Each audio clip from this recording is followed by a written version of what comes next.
It was on the third day after the devastating earthquake demolished his home and almost killed him and his family that Basel, a 31-year-old Syrian refugee living in Turkey, was able to find an empty plot of land to pitch a tent as a temporary shelter for his family. But the respite didn't last. Turkish people in the area came and told us they didn't want us here, that we were to blame for the earthquake and that we weren't welcome to stay, said Basel, who gave only his first name to avoid harassment.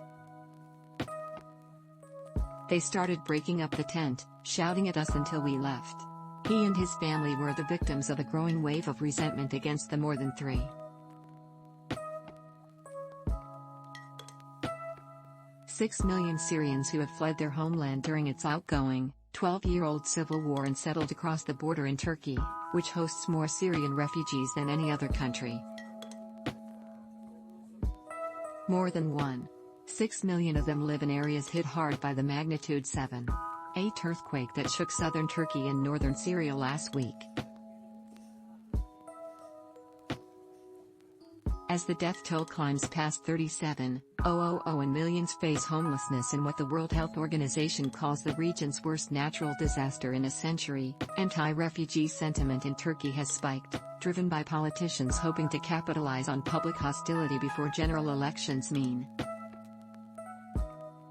In recent days, with people's grief morphing to fury, Syrians have become the target of a misinformation campaign accusing them of looting destroyed homes and stealing aid or blaming them as the reason for the cataclysm hitting Turkey. The main driver of the campaign, observers say, is Ümit Özdağ, a far-right politician who has long pushed to expel Syrians from the country. In the aftermath of the earthquake, he has pushed vitriol-filled messages on social media characterizing their presence as an insidious threat to national security and organized marches to expel Syrians from shelters.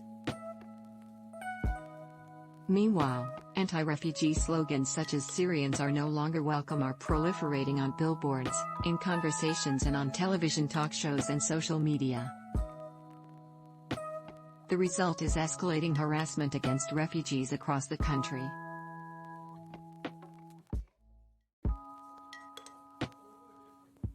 In the port city of Mersin, Syrians at a shelter set up in a girls' dormitory were kicked out to make way for Turkish citizens. Witnesses said they were bused to the city of Adana, 40 miles away, and dumped on the street. Authorities in Muğla province warned refugees that they would be given no assistance and that they should seek help in other provinces. Even Syrians trying to help in rescues of quake survivors had been assaulted.